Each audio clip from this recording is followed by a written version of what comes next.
Hi ಸ್ನೇಹಿತರೆ, ಬಲ್ಲಾಲ್ಸ್ ಕ್ಯಾಬೂಸ್ಗೆ ನಿಮಗೆಲ್ಲ ಆತ್ಮೀಯವಾದ ಸ್ವಾಗತ. ನಾನು ನಿಮ್ಮ ಮನೆಯ ಮಗಳು ಅಶ್ವಿನಿ ಶೆಟ್ಟಿ. ಒಂದು ಅದ್ಭುತವಾದ ಒಂದು ಪಾನೀಯದ ಜೊತೆ ಬಂದಿದ್ದೇನೆ.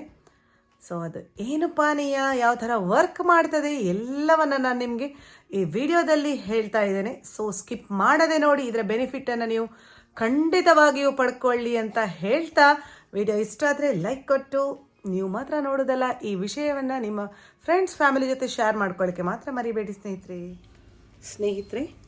ಯಾರಿಗೆ ವರ್ಕೌಟ್ ಮಾಡದೆ, ಏನು ಶ್ರಮ ಪಡದೆ ತೂಕ ಇಳಿಸ್ಕೊಳ್ಬೇಕು ಅಂತ ಮನಸ್ಸಿದೆ, ಅವರು ಇವತ್ತಿನ ಈ ವಿಡಿಯೋವನ್ನು ತಪ್ಪದೆ ನೋಡಿ. ಯಾಕಂದರೆ ಅದ್ಭುತವಾದ ಒಂದು ಡ್ರಿಂಕ್ನ ಜೊತೆ ನಾನಿವತ್ತು ಬಂದಿದ್ದೇನೆ. ಸೊ ಈ ಡ್ರಿಂಕ್ ಯಾವುದನ್ನೆಲ್ಲ ಮಿಕ್ಸ್ ಮಾಡಿ ಮಾಡುವಂಥದ್ದಂತ ತೋರಿಸ್ತಾ ಇದ್ದೇನೆ ನೋಡಿ. ಇದು ಫ್ಲ್ಯಾಕ್ಸ್ ಸೀಡ್, ಅಗಸೆ ಬೀಜ. ಹುರ್ಕೊಳ್ಳಿಲ್ಲ, ಏನೂ ಇಲ್ಲ, ಹಾಗೆ ಒಂದು ಬೌಲಲ್ಲಿ ಎತ್ತಿ ಇಟ್ಕೊಂಡಿದ್ದೇನೆ. ಒಂದು ಲಿಂಬೆಹಣ್ಣು ಹಾಗೂ 1-2 ಟೇಬಲ್ ಸ್ಪೂನ್ ಜೇನುತುಪ್ಪ. ಈ ಕಾಡಿನಲ್ಲಿ ಸಿಗುವಂತಹ ಜೇನುತುಪ್ಪ ಆದರೆ ತುಂಬಾ ರುಚಿಯಾಗಿರ್ತದೆ ಹಾಗೂ ಬೆನಿಫಿಟ್ಸ್ ಸಹ ಜಾಸ್ತಿ ಇರ್ತದೆ. ಹಾಗಾದರೆ ಈ ಅಗಸೆ ಬೀಜವನ್ನು ಯಾವ ಥರ ನಾವು ತೂಕ ಇಳಿಸ್ಕೊಳ್ಳಿಕ್ಕೆ ಯೂಸ್ ಮಾಡೋದು ಅಂತ ನೋಡುವ ಬನ್ನಿ. ಮೊದಲಿಗೆ ಈ ಅಗಸೆ ಬೀಜ ಸೇವಿಸೋದ್ರಿಂದ ಯಾವುದರೆಲ್ಲ ಲಾಭಗಳಿವೆ ಅಂತ ತಿಳ್ಕೊಳ್ಳುವ. ಅಗಸೆ ಬೀಜವು ತೂಕ ಇಳಿಸಿಕೊಳ್ಳಲಿಕ್ಕೆ ಸಹಾಯ ಮಾಡುವುದರ ಜೊತೆಗೆ ಹಸಿವೆಯನ್ನು ಕಂಟ್ರೋಲ್ ಮಾಡ್ತದೆ, ಹೊಟ್ಟೆ ತುಂಬಿದಂತಹ ಅನುಭವ ಆಗ್ತದೆ. ಕೊಲೆಸ್ಟ್ರಾಲ್ ಯಾರಿಗೆಲ್ಲ ಜಾಸ್ತಿ ಇದೆ ಅವರು ಇದನ್ನು ಖಂಡಿತವಾಗಿಯೂ ಸೇವಿಸ್ಕೊಳ್ಳಿ. ಯಾಕಂದರೆ ಕೊಲೆಸ್ಟ್ರಾಲನ್ನು ರಿಡ್ಯೂಸ್ ಮಾಡಲಿಕ್ಕೆ ಇದು ಹೆಲ್ಪ್ ಮಾಡ್ತದೆ. ಅದು ಅಲ್ಲದೆ ಸಕ್ಕರೆ ಕಾಯಿಲೆ ಇದ್ದವರೂ ಸಹ ಈ ಡ್ರಿಂಕನ್ನು ತಗೊಳ್ಬಹುದು. ಸಕ್ಕರೆಯನ್ನು, ಶುಗರ್ ಲೆವೆಲನ್ನು ನಮ್ಮ ದೇಹದಿಂದ ಇದು ಕಡಿಮೆ ಮಾಡ್ತದೆ. ಸೊ ಕಂಟ್ರೋಲಲ್ಲಿ ಇಡಲಿಕ್ಕೆ ಹೆಲ್ಪ್ ಮಾಡ್ತದೆ. ಅದು ಅಲ್ಲದೆ ಬ್ಲಡ್ ಪ್ರೆಷರ್ ಇರುವವರು ಸಹ ಇದನ್ನು ಆರಾಮಾಗಿ ತಗೊಳ್ಬಹುದು. ಯಾಕಂದರೆ ರಕ್ತದ ಒತ್ತಡವನ್ನು ಕಡಿಮೆ ಮಾಡುವಲ್ಲಿ ಇದು ತುಂಬ ಹೆಲ್ಪ್ಫುಲ್. ಹಾಗಂತ ಇದನ್ನು ಯಾರೆಲ್ಲ ತಗೊಳ್ಬಹುದು, ಬಸರಿ ಹೆಂಗಸರು ತೆಗೆದುಕೊಳ್ಳುವುದು ಅಷ್ಟು ಸಮಂಜಸ ಅಲ್ಲ. ಹಾಗೆ 15 ವರ್ಷಕ್ಕಿಂತ ಕಡಿಮೆ ಪ್ರಾಯದವರು, ವಯಸ್ಸಿನವರು ತಗೊಳ್ಳೋದು ಬೇಡ. ಆಫ್ಟರ್ 15 ಇಯರ್ಸ್ ಅಂತಹ ಮಕ್ಕಳು ಅಥವಾ ವಯಸ್ಕರು ಯಾರು ಇದನ್ನು ತಗೊಳ್ಬಹುದು. ಸೊ ಅಂಥದ್ದೇನು ರಿಸ್ಟ್ರಿಕ್ಷನ್ಸ್ ಇಲ್ಲ. ಸರಿ, ಇದನ್ನು ಹೇಗೆ ಮಾಡೋದು ಅಂತ ನೋಡುವ ಬನ್ನಿ. ಈ ಅಗಸೆ ಬೀಜವನ್ನು ನಾನು ಮಿಕ್ಸಿ ಜಾರಿಗೆ ಹಾಕ್ಕೊಂಡು ಪುಡಿ ಮಾಡ್ಕೊಳ್ತೇನೆ. ಒಮ್ಮೆಲೇ ತುಂಬ ಪುಡಿ ಮಾಡ್ಕೊಳ್ಬೇಡಿ, ಯಾಕಂದರೆ ಎಣ್ಣೆಯನ್ನು ಬಿಟ್ಕೊಳ್ತದೆ. ಸೊ ನಿಮಗೆ 3-4 ದಿನಕ್ಕೆ ಬೇಕಾಗುವಷ್ಟು ಮಾತ್ರ ಅಗಸೆ ಬೀಜವನ್ನು ಮಿಕ್ಸಿ ಜಾರಿಗೆ ಹಾಕ್ಕೊಂಡು ಪುಡಿ ಮಾಡ್ಕೊಳ್ಳಿ. ಮಿಕ್ಸಿ ಜಾರ್ ಸ್ವಲ್ಪ ಡ್ರೈ ಆಗಿರಬೇಕು. ಇದನ್ನು ಈಗ ನಾನು ಪುಡಿ ಮಾಡ್ಕೊಳ್ತೇನೆ ಮಿಕ್ಸಿಯಲ್ಲಿ. ಇದನ್ನು ಈ ಹದಕ್ಕೆ ನಾನು ಪುಡಿ ಮಾಡ್ಕೊಂಡಿದ್ದೇನೆ. ತುಂಬ ಪುಡಿ ಮಾಡಿಕೊಂಡ್ರೆ ನಾನು ಆಗಲೇ ಹೇಳಿದ ಹಾಗೆ ಎಣ್ಣೆ ಬಿಟ್ಕೊಳ್ತದೆ. ಅದರಿಂದ 3-4 ಸರ್ತಿ ತಿರುಗಿಸ್ಕೊಂಡಿದ್ದೇನೆ ಅಷ್ಟೇ ಮಿಕ್ಸಿಯನ್ನು.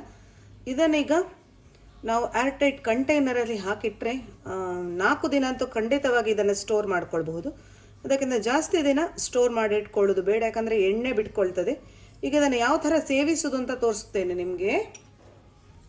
ಒಂದು ಗ್ಲಾಸಿಗೆ ನೀವು ಮನೆಯಲ್ಲಿ ಸಾಮಾನ್ಯವಾಗಿ ಕುಡಿಯುವಂತಹ ನೀರನ್ನೇ ತಗೊಳ್ಳಿ, ಆ್ಯಡ್ ಮಾಡ್ಕೊಳ್ಳಿ. ಅಂದರೆ ಬಿಸಿಯಾಗಿರ್ಬೇಕಂತ ಏನೂ ಇಲ್ಲ, ನೀರು ಬಿಸಿಯಾಗಿರಬಾರ್ದು ಸಹ. ಕುದಿಸಿ ಆರಿಸಿದ ನೀರು ಅಥವಾ ನೀವು ಮನೆಯಲ್ಲಿ ನಾನಾಗ ಹೇಳಿದ ಹಾಗೆ ರೆಗ್ಯುಲರ್ ಆಗಿ ಯೂಸ್ ಮಾಡುವಂತಹ ನೀರು. ಅದರ ಜೊತೆಗೆ 1 ಟೇಬಲ್ ಸ್ಪೂನ್ನಷ್ಟು ನಾವು ಮಾಡಿಟ್ಟಂತಹ ಅಗಸೆ ಬೀಜದ ಪುಡಿ. ಅದ್ಭುತವಾದ ಒಂದು ಡ್ರಿಂಕ್ ಇದು.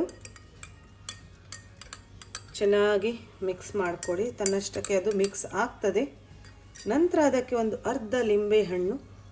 ಇದನ್ನು ಯಾವ ಟೈಮಿಗೆ ಕುಡಿಬೇಕು ಅಂತ ಕೇಳಿದರೆ, ಬೆಳಗ್ಗೆ ಎದ್ದ ತಕ್ಷಣ ಖಾಲಿ ಹೊಟ್ಟೆಗೆ, ಇಲ್ಲ ಅಂದರೆ ಬ್ರೇಕ್ಫಾಸ್ಟ್ ಮಾಡಿದ ನಂತರ ಸುಮಾರು 10 ಗಂಟೆಯ ಟೈಮಿಗೆ ಹೊಟ್ಟೆ ಖಾಲಿಯಾದಾಗ ಇದನ್ನು ಕುಡಿರಿ. ದಿನಕ್ಕೆ 1 ಹೊತ್ತು ಇದನ್ನು ಸೇವಿಸಿದರೆ ಸಾಕು. ಲಿಂಬೆಹಣ್ಣು ಸಹ ಆರೋಗ್ಯಕ್ಕೆ ತುಂಬಾ ಒಳ್ಳೆಯದು. ಯಾಕಂದರೆ ವಿಟಮಿನ್ ಸಿ ಇರುವುದರಿಂದ ಚರ್ಮದ ಹೊಳಪಿಗೆ, ಕೂದಲಿನ ಒಂದು ಏನು ಶೈನ್ ಇದೆ, ಗ್ರೋತ್ ಇದೆ, ಎಲ್ಲದಕ್ಕೂ ಇದು ತುಂಬಾ ಒಳ್ಳೆಯದು. ಇಮ್ಯುನಿಟಿಯನ್ನು ಸಹ ಬೂಸ್ಟ್ ಮಾಡ್ತದೆ. ಹೀಗೆ ಮಿಕ್ಸ್ ಮಾಡಿದ ನಂತರ ಕೊನೆಯದಾಗಿ ರುಚಿಗೆ ಅನುಸಾರವಾಗಿ ಜೇನುತುಪ್ಪ ಸಪೋಸ್ ಇಲ್ಲ ಹೇಳುವವರು 1 ಚಿಟಿಕೆಯಷ್ಟು ಬೆಲ್ಲವನ್ನು ಸಹ ಹಾಕ್ಕೊಳ್ಬಹುದು. Completely optional. ನಿಮ್ಮ ಒಂದು ಏನು ಬಾಯಿ ರುಚಿಗೆ ಅನುಸಾರವಾಗಿ ಆ್ಯಡ್ ಮಾಡ್ಕೊಳ್ಳಿ. ಚೆನ್ನಾಗಿ ಮಿಕ್ಸ್ ಮಾಡಿದ ನಂತರ ಇದನ್ನು ಹಾಗೆ ಥಟ್ ಅಂತ ಕುಡಿಯುವಂತಹದ್ದು. ಹೀಗೆ ಮಾಡಿದಂತಹ ಈ ಡ್ರಿಂಕನ್ನು ನಾವು ಕುಡಿಲಿಕ್ಕೆ ಪ್ರಾರಂಭಿಸಿದ ಒಂದೇ ವಾರದಲ್ಲಿ ಇದರ ಎಫೆಕ್ಟ್ ನಮಗೆ ಫೀಲ್ ಆಗ್ತದೆ. ಅಂದರೆ ನಮ್ಮ ದೇಹವು ಹಗುರವಾದಂತಹ ಒಂದು ಫೀಲ್ ನಮಗಾಗ್ತದೆ. 1 ತಿಂಗಳು ಇದನ್ನು ಕುಡಿಯುವುದರಿಂದ 8 ರಿಂದ 10 kg ಅಂತೂ ಆರಾಮಾಗಿ ನಾವು ಯಾವುದೇ ವರ್ಕೌಟ್ ಇಲ್ಲದೆ ಡಯಟ್ ಇಲ್ಲದೆ ವೆಯ್ಟನ್ನು ಲೂಸ್ ಮಾಡ್ಕೊಳ್ಬಹುದು ಸ್ನೇಹಿತರೆ. ಸೊ ಈ ಒಂದು ಡ್ರಿಂಕ್ನ ಬಗ್ಗೆ ನಿಮ್ಗೆ ಏನು ಅನಿಸಿತು? ಸಪೋಸ್ ನೀವು ಟ್ರೈ ಮಾಡಿದ ಮೇಲೆ ಎಫೆಕ್ಟ್ ಆಗಿದೆಯಾ ಇಲ್ವಾ ಅಂತ ನನಗೆ ಕಮೆಂಟ್ ಸೆಕ್ಷನ್ನಲ್ಲಿ ತಿಳಿಸ್ಲಿಕ್ಕೆ ಮಾತ್ರ ಮರಿಬೇಡಿ.